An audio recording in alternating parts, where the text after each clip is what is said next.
దేశంలో నిరుద్యోగం పెరిగిపోయిందని విద్యార్థి రాజకీయ పార్టీ పార్లమెంట్ అభ్యర్థి బుక్యానంద్ అన్నారు. పార్లమెంట్ సభ్యునిగా గెలిపిస్తే పేద బడుగు బలహీన వర్గాల కొరకు పాటుపడతానని తెలిపారు. నిజామాబాద్ పార్లమెంట్ సభ్యునిగా జగిత్యాల జిల్లాకు చెందిన బుక్యానంద్ విద్యార్థి రాజకీయ పార్టీ అభ్యర్థిగా పోటీలో నిలిచారు. ముఖ్యంగా నిధులు, నీళ్లు, నియామకాల కోసం తెలంగాణ సాధనలో విద్యార్థులు అమరులయ్యారని పేర్కొన్నారు. పార్లమెంట్ అభ్యర్థిగా విజయం సాధిస్తే అణగారిన వర్గాల కోసం శక్తివంచన లేకుండా కృషి చేస్తానని చెప్పారు. గ్రామీణ ప్రాంతంలో పుట్టిన తనకు ప్రజల కష్ట సుఖాలు తెలుసు అని వివరించారు. తనపై ఎంతో బాధ్యత ఉందని, పార్లమెంట్ పరిధిలోని 7 నియోజకవర్గాలకు చెందిన ఓటర్లో బ్యాట్ గుర్తుకు ఓటు వేసి గెలిపించాలన్నారు. ఇప్పటి వరకు అనేక సామాజిక కార్యక్రమాలతో పాటు ప్రజా సమస్యలను ప్రభుత్వం దృష్టికి తీసుకువచ్చానని చెప్పారు. నుంచి మంచి స్పందన వస్తుంది. ప్రజలు కూడా మంచి సపోర్ట్ ఇచ్చేటట్టుగా వాళ్ళు చేస్తుర్రు. కొన్ని అంశాలు ఎందుకంటే కష్టాలు, దుఃఖాలు ప్రతి ఒక్కరు నన్ను ఇన్వాల్వ్ అవుతుర్రు. ఖచ్చితంగా నువ్వు ఉండాలా, నీకు సహకారం చేస్తాం, మేము ఖచ్చితంగా గెలిపియాలా అనే ఒక స్పందనతోటి, అన్న నువ్వు 17 లక్షల ఓట్లు ఉన్నా కానీ ఖచ్చితంగా 10-15 లక్షలతోటి నువ్వు గెలాలా మాకు మెజార్టీతోటి అని ఒక వినుపం మాకు తెలియజెప్పినట్టుగా, మాకు మెజార్టీ ఇచ్చినట్టుగా ఇండిపెండెంట్ పార్టీలు కూడా ప్రతి ఒక్క మిత్రులు ప్రతి ఒక్కరు ఈరోజు కూడా నాకు సపోర్ట్ చేస్తానికి వచ్చారు. ఎక్కడికి వెళ్ళినా కానీ మంచి స్పందన వస్తుంది. కొన్ని అంశాలు మాట్లాడాలి, ప్రజల గురించి, నిరుద్యోగుల గురించి, ప్రతి ఒక్క మైనార్టీ, ఎస్సీ ఎస్టీ బిడ్డల గురించి చాలా కష్టాలు ఉన్నాయి, దుఃఖాలు ఉన్నాయి. ఒక 2 ప్రభుత్వాల గురించి నేను మాట్లాడాలని తెలుసుకుంటున్నా, అందుకే నేను మాట్లాడుతున్నా ఇప్పుడు. అయితే ఇప్పుడు నూకపల్లి గ్రామం అనేది ఇప్పుడు జగిత్యాల నియోజకవర్గంలో ఉంది సార్. అయితే అది మొత్తం 5,500 ఇండ్లు ఉన్నాయి కంప్లీట్గా. 5,500 ఇండ్లు కంప్లీట్ అయితే 4,500 ఇండ్లు ప్రజలకు ఇచ్చారు. ఇది గత ప్రభుత్వం, బీఆర్ఎస్ ప్రభుత్వం. ఇంకా 1000 ఇండ్లు అట్నే పెండింగ్లో ఉన్నాయి.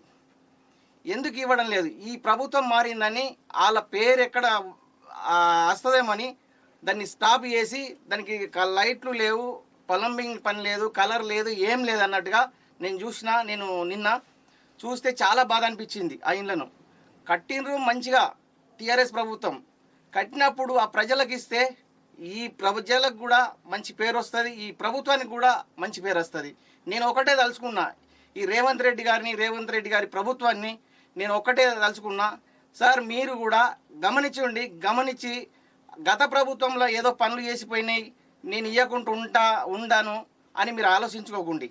ఎందుకంటే అవి పోనిషన్ చేసినా కానీ దాన్ని మీరు లేపి ప్రజలకు మీరు వంచు అట్లా ఖచ్చితంగా నేను పోరాటం చేస్తున్నా. ప్రజల గురించి నేను ఖచ్చితంగా అంకితమైన పర్వాలేదు, నిరుద్యోగుల గురించి నేను కష్టపడతా, పోరాటం చేస్తా, ప్రజలకు వంచుతా, ముందుకు తీసుకొచ్చి వాళ్ళని ఉంచుతా. ఎందుకంటే చాలా గత ప్రభుత్వాలు వచ్చినాయి, పోయినాయి, వాడుకొని వెళ్ళిపోయారు. కానీ ఈ ప్రభుత్వం అనేది, విద్యార్థుల రాజకీయ పార్టీ అనేది, ఒక పిల్లడు భవిష్యత్తు మారాలంటే దీనివల్లనే అవుతుందని నేను ఈ పార్టీలో కూడా చేరడం అయింది. నేను ఎన్నో ప్రెస్ మీట్లు పెట్టినా, ఎన్నో కష్టాలు చూసి కూడా నేను ప్రెస్ మీట్లు పెడుతున్నా. ప్రతి ఒక్కళ్ళ నేను అడుక్కుంటున్నా. ఎందుకంటే మీ భవిష్యత్తు గురించి కాదు నేను చేసేది ప్రయత్నం, నా భవిష్యత్తు గురించి కాదు, మన పిల్లల భవిష్యత్తు గురించి అని నేను ఆలోచించుకున్నా.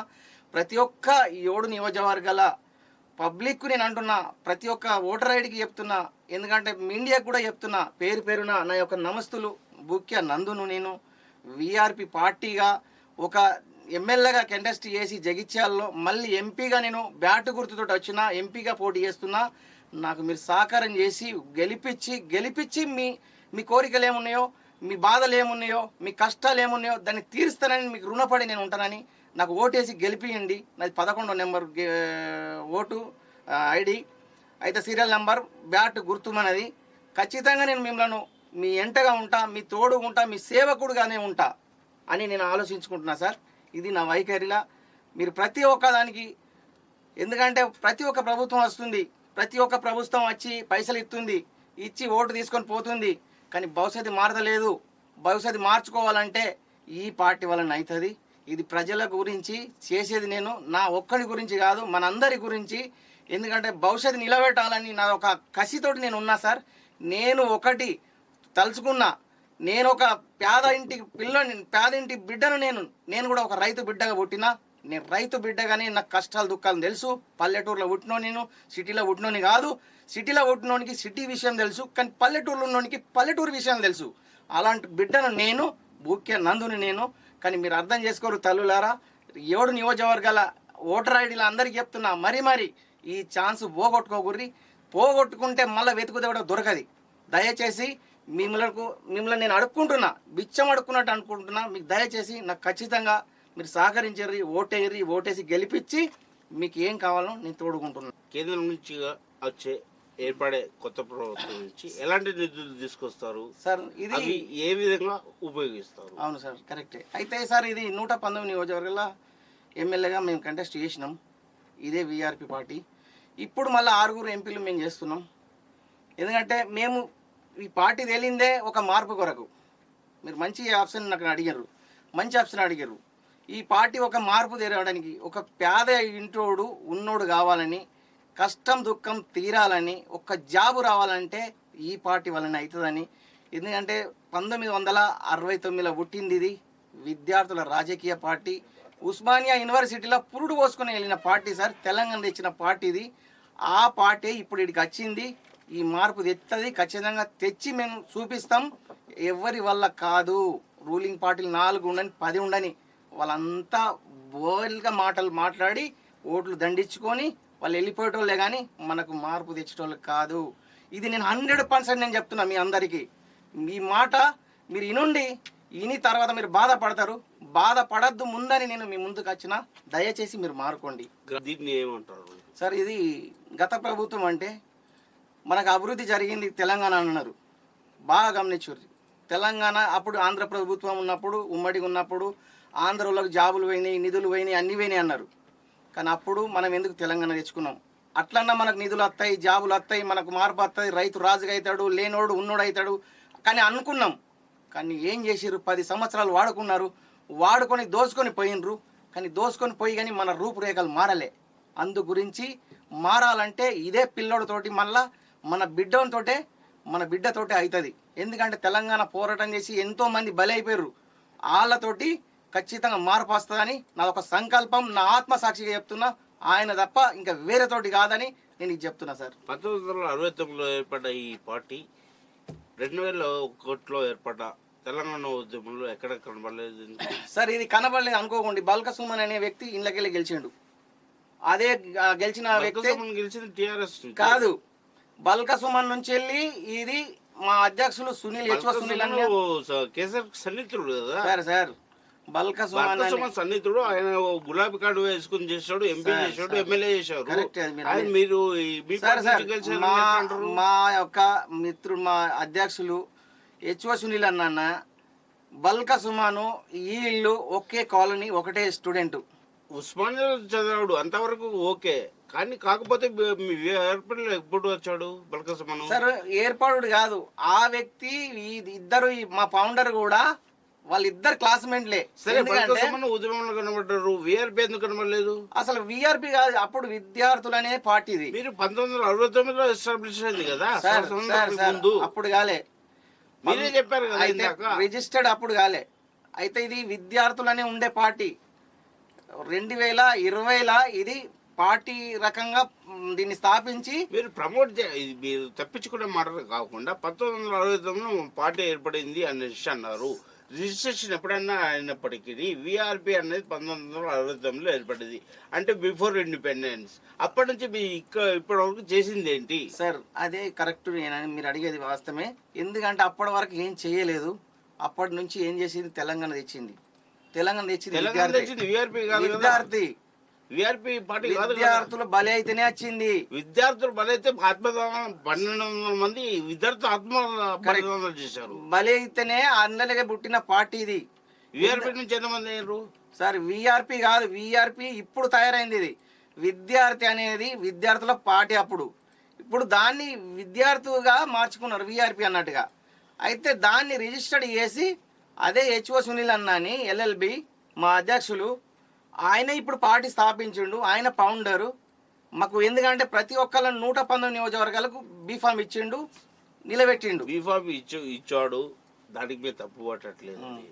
కానీ మీరు తెలంగాణ ఉద్యమంలో పాల్గొన్నాము, విద్యార్థులు బలిదశ ఉద్యమంలో తెలంగాణ కోసం పోరాడి ప్రాణత్యాగం చేసి 1200 మంది కుటుంబాలు రోడ్డున పడ్డాయి.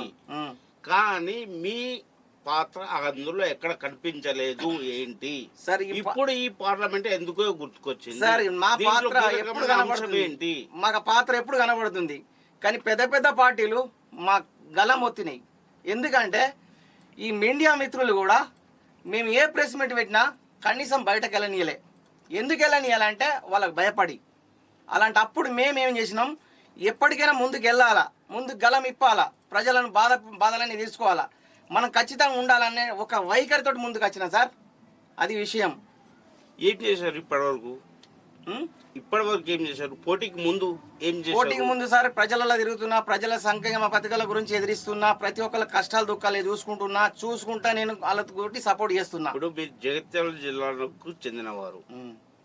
జగిత్యాల జిల్లాలో ఏమైనా సామాజిక సేవా కార్యక్రమాలు చేపట్టారా?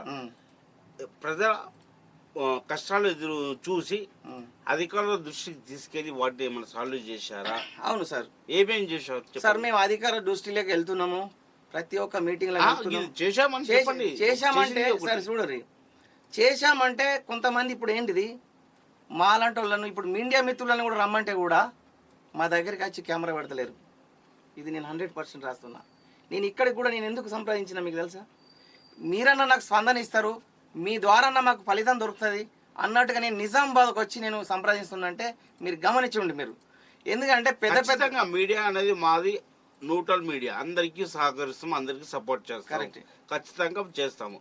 కానీ మీరు చేసింది ఎంతవరకు సఫలీకృతయ్యారు?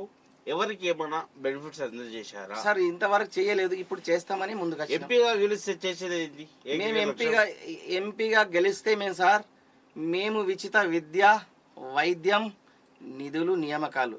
విద్య అంటే ప్రతి ఒక్కళ్ళకి ఫ్రీగా ఇస్తాం సార్. వైద్యం అంటే అది కూడా ఫ్రీగా ఇస్తాం. ఇది 100% నేను రాసేది. మనిషికి జాబ్ ఇస్తాం. 2,60,000 జాబులు ఉన్నాయి ఇప్పటికి కూడా ఖాళీగా.